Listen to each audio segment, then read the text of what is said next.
Hey guys, it's Wes, and on today's video I'm going to walk you through, stop by stop, how to plan an epic 10-day Ireland road trip. After completing this trip myself, I can personally attest to how many awesome places this route will take you. Not only that, but this route takes you along a near perfect circle across the Wild Atlantic Way and Ireland's entire coastline. That makes it super easy to take this itinerary and add on any stops of your own if you have more time. Be sure to stick around until the end of this video because not only will I cover more popular stops like the Cliffs of Moher, but I'll also take you along with me to quite a few lesser known parts of Ireland.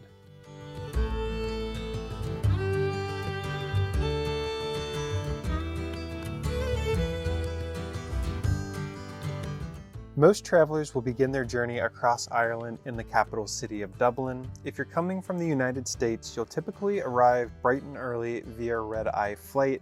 Once you've grabbed your rental car, this itinerary will take you north towards the Bushmills area of Northern Ireland.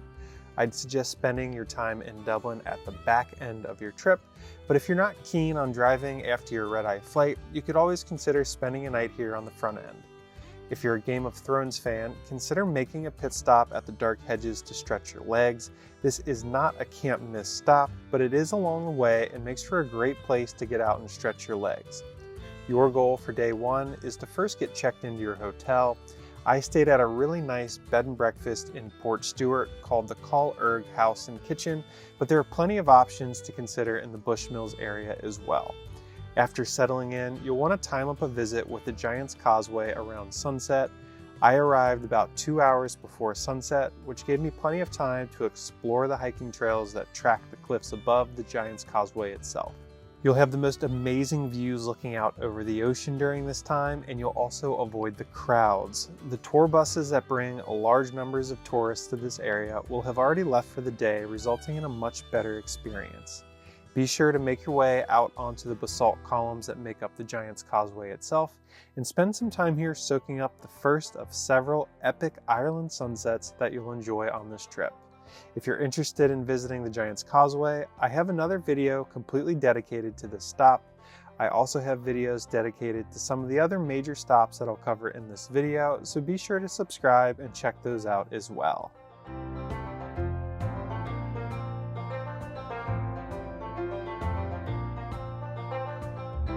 Moving on to day two, you're going to want to get an early start to your second day and head over to the Croagh rope bridge for a short hike.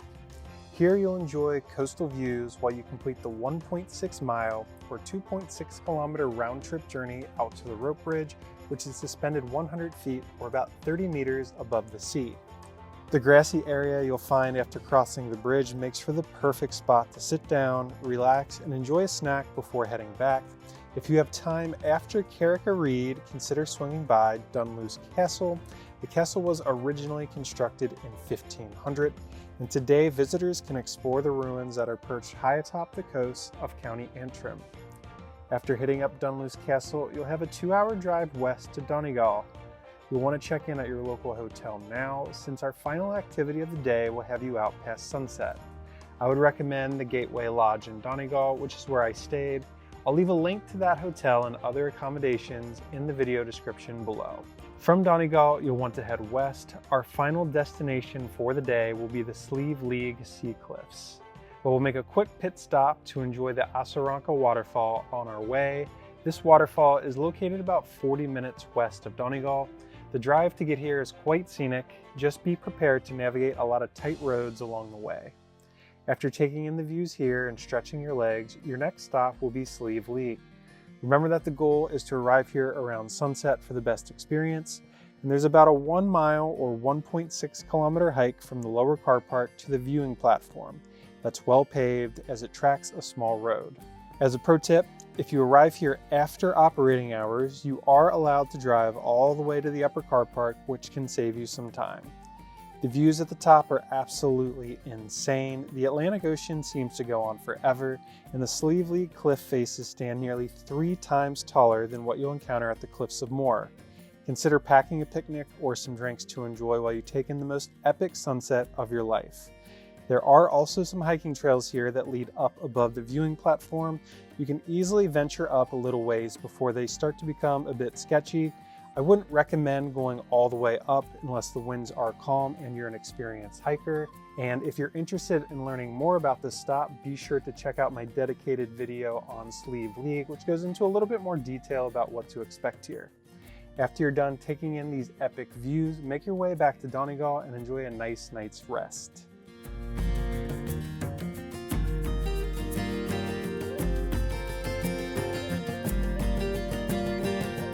You'll start day 3 by making the 45-minute drive south towards Benbulben, which resides in County Sligo.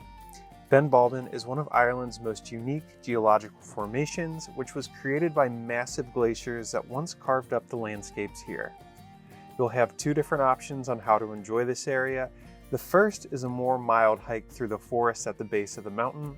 This is about 4.5 miles or 7.2 kilometers long and will take most people around 2 hours to complete. Alternatively, you can take on the 5.7 mile or 9.2 kilometer trail that will lead you atop Benbulben. This is where you can take in some seriously epic views of the surrounding landscapes. After you've had your fill of today's hiking, head over to nearby Streedag Beach, which you can also see from atop Benbulben if you go that route. This is one of the most beautiful beaches in Ireland, and on warm summer days, you'll encounter tons of locals hanging out, soaking up the sun. After enjoying some fun in the sun and refreshing your feet in the crisp waters of the Atlantic Ocean, hop back in your car and make the 90-minute journey onward to the town of Westport. Westport is a vibrant little town located on Ireland's west coast, and I'd suggest spending 2 nights here if you're following my itinerary. Make sure you get a good night's rest tonight because tomorrow we'll be taking on one of Ireland's most infamous hiking adventures.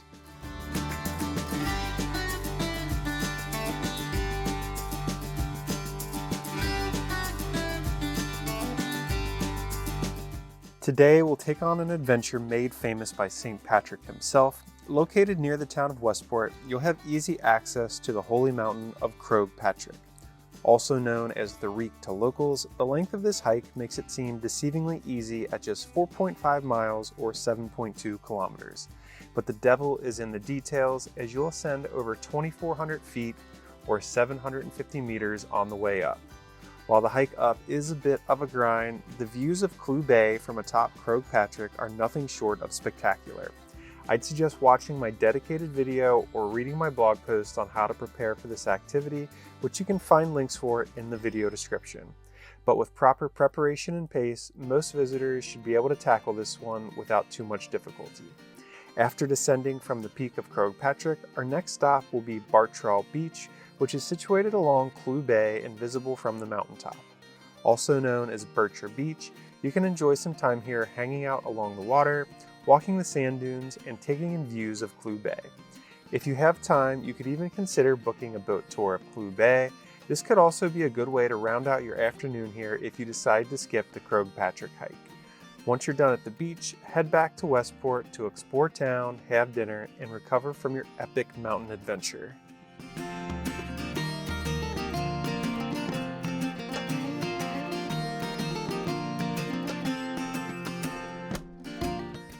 After slowing down and spending a couple of nights in Westport, it's time to hit the road again.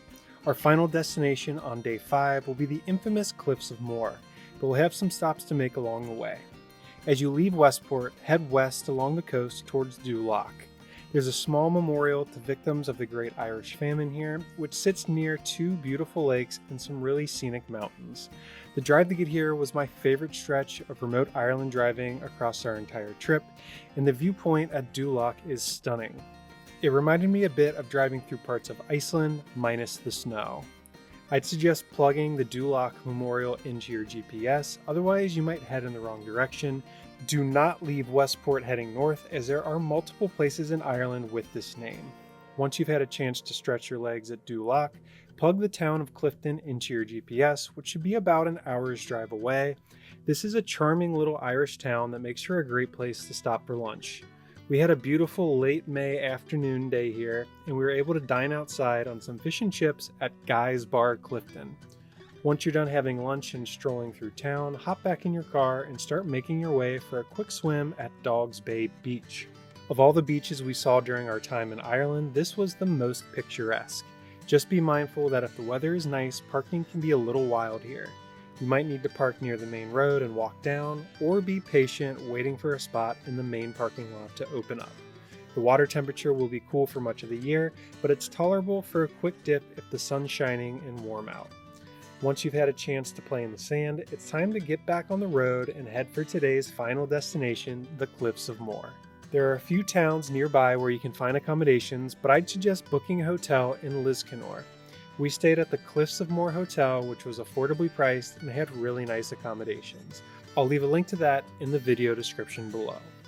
You should be arriving to this area in the late afternoon, so I'd suggest checking into your hotel first before exploring the Cliffs of Moher. The late arrival time is by design since it will put you here closer to sunset. First off, this helps you avoid the hordes of tour buses that arrive from Dublin earlier in the day, so it will be far less crowded. Second, since the cliffs face west, they are absolutely beautiful when lit up during golden hour.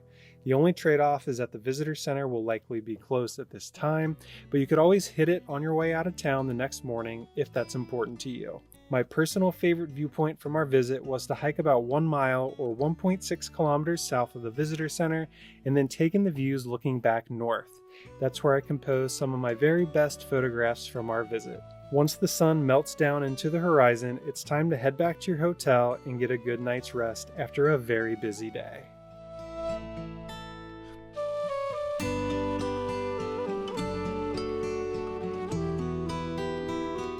If you follow the exact route we took on our road trip, this will be a longer driving day totaling about 5 hours. The first stop of the day will be the town of Dingle, located along the Dingle Peninsula. I'd suggest plugging the Connor Pass waterfall into your GPS and entering town from that direction. The driving through Connor Pass is incredibly scenic, and there are a couple of short trails worth exploring just off the road. One leads to a small lake and waterfall, and the other leads to an epic viewpoint. After descending from Connor Pass, you'll find yourself in the charming coastal town of Dingle. If you want to break up the driving a bit, consider adding a day to this itinerary and spending an extra night here. Be sure to spend some time walking the streets, exploring town, and grabbing lunch while you're here. We had lunch at a place called the Boatyard Restaurant, which we really enjoyed that I'd recommend. The next point of interest we'll explore is the Dunquin Pier, located minutes west of Dingle. This is a really beautiful area with steps leading down from the cliffs to the water. If you walk down the steps, you'll be able to see the massive rock formations and ocean cliff faces up close. If you decide to add an extra day in the Dingle Peninsula area, this would make for a really nice sunset viewing spot since it faces the west. Otherwise, we still have one more point of interest to hit on our Dingle Peninsula expedition before making our way to our hotel in Portmagee for the evening. We'll start making our way east and head for the stunning Inch Beach. This is a really cool area where you can actually drive out onto the sand. Despite the name, Inch Beach actually stretches for about 4 miles or 6.4 kilometers.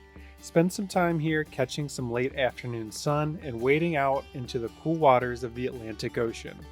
I love the beaches of Ireland because all of the surrounding landscapes are so vibrant green. Once you've had your fill of Inch Beach, it's time to head for the small town of Portmagee. This will set us up nicely for tomorrow's adventure, which is to visit the super remote Skellig Michael Island, where we'll explore ancient monastery ruins. During my visit, we stayed at the Moorings Portmagee Hotel, which is located just seconds from the town's harbor. We really enjoyed our stay here, the on-site restaurant, and especially the convenient location.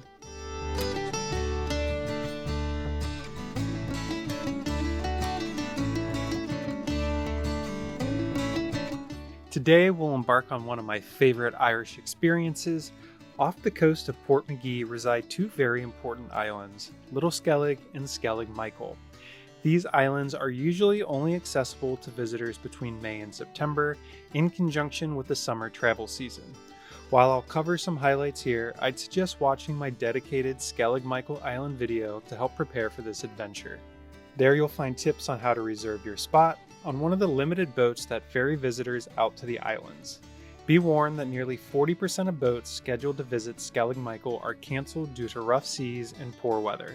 During this activity, you'll first boat past Little Skellig, which is home to over 25,000 seabirds. After this quick detour, you'll head for the main attraction, Skellig Michael Island. Once you reach the island, you'll depart your boat and start your ascent to the monastery, which sits near the top of the island. While the hike up isn't too lengthy, it's extremely steep and tracks along narrow steps that are exposed to sheer drops and the ocean below. This is not a great activity for those scared of heights. Once you reach the top, you'll find a local guide providing an overview of the ancient monastery ruins, life on the island, and you'll even have the opportunity to explore the ruins up close for yourself. This was a really unique experience and perhaps my favorite activity from the entire trip. We were even lucky enough to spot some puffins during our visit. Eventually, your time on the island will come to an end and your boat will take you back to Portmagee. Your goal tonight should be to break up the drive back to Dublin. During our trip, we opted to spend an evening in the town of Cork, which is just about 2 hours from Portmagee. However, if you don't want to lay over in Cork, you could always choose to keep on driving and make it all the way back to Dublin tonight.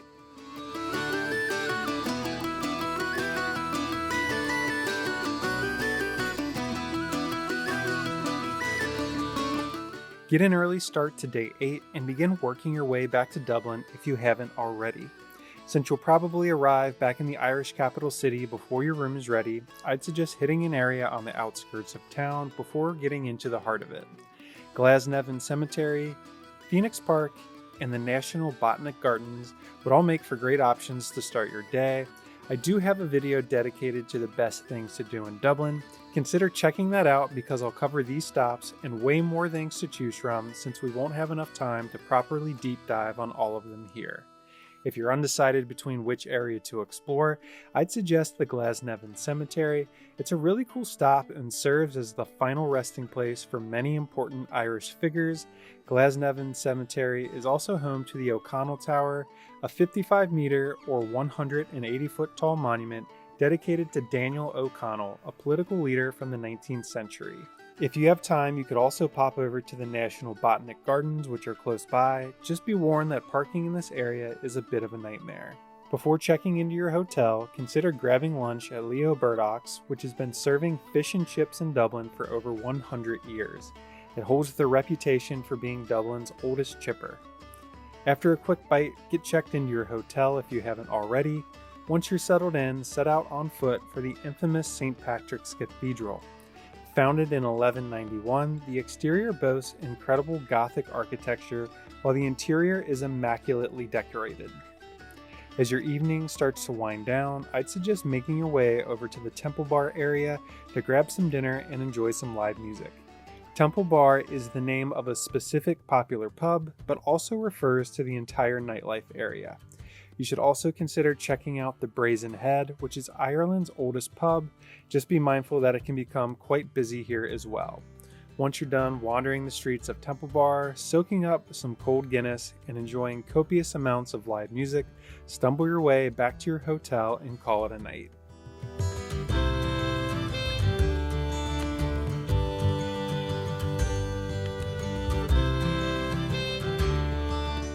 For our final day of activities in Ireland, get an early start and head over to Georgia Street Arcade for some shopping. This historic Victorian-style indoor market is a great place to grab a souvenir or a light breakfast. I suggest visiting in the morning before it gets absolutely swamped with tourists. From here, I'd suggest heading over to Trinity College Dublin and viewing the Book of Kells and Old Library. I'll leave a link to ticket booking options in the video description, and you might want to book these in advance because spaces are limited. After that, I'd fill out your afternoon in Dublin by hitting some of the other popular points of interest, such as Dublin Castle or St. Stephen's Green. You'll find that there's plenty to do and see just wandering around town, but to cap off your Ireland trip, there's no better way than to book tickets to the Guinness Storehouse for your final evening. This is a really fun way to close out your trip to Ireland, as you'll learn all about the history of Guinness during the interactive museum experience. The best part? Once you reach the top of the storehouse, you'll be able to enjoy a freshly poured Guinness from the Gravity Bar, which features sweeping views of Dublin. After exploring the Guinness Storehouse, I'd suggest making one last pass through the Temple Bar area to celebrate your final evening in Ireland.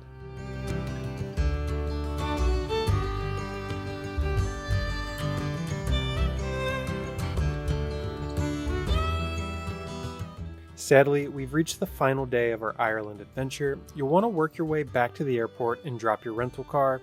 The Ireland road trip guide that I published on my blog goes into a lot more detail on things that we didn't have time to cover on this video.